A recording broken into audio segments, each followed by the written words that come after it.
आज हम बनेबा टेम्पल स्टाइल पटोल कोरमा आ पटोल कोरमा बनवाई मु फ्रेश फ्रेश पटोल नहीं तो पटोल केमती चांची देला चारि चूरा देदेबा जमी मसला गुड़ाक भीतर से आराम से पशिब। तो मुझे कही आज मंदिर स्टाइल पटोल कोरमा हम तो मंदिर माने निहाती घीरे हम तो मुझे घी नहीं शुद्ध वास्तु घी जमी टेस्ट सब सेमती भी पूरा प्योर।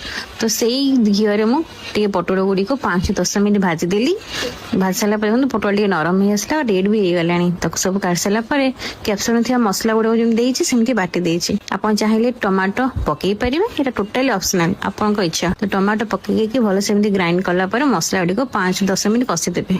मसला कषा हो सारापर से काजू पेस्ट दबा काजू चालमगज पोस्त दे भल से गोटे पेस्ट बनइबे। जेहेतु मो पाखे चालमगज नथिले मुझे खाली काजू और पोस्त दे पेस्ट बनई तो से पेस्ट को भलसे दे कषाला टे चीनी दबा आ मसला सब कषाईगला लास्ट को टे कस्तूरी मेथी दबा दे सारापर पटोल जो भाजिक रखी दे भल से कषिदबा 5-10 मिनट कषाइला आपण क्षीर भी दे पारे चाहिए पानी भी दे पारे क्षीर देले टिके पटोल स्मूथ हो तो दे आउ थे 5-10 मिनट भल से फुटे देवे। फुटेला पटोल देखिए बहुत स्मूथ खाया बहुत टेस्टी लगे। एवं मंदिर स्टाइल पटोल कोरमा रेडी हो गला। आपण गाड़े एमती कौन रेसिपी हुए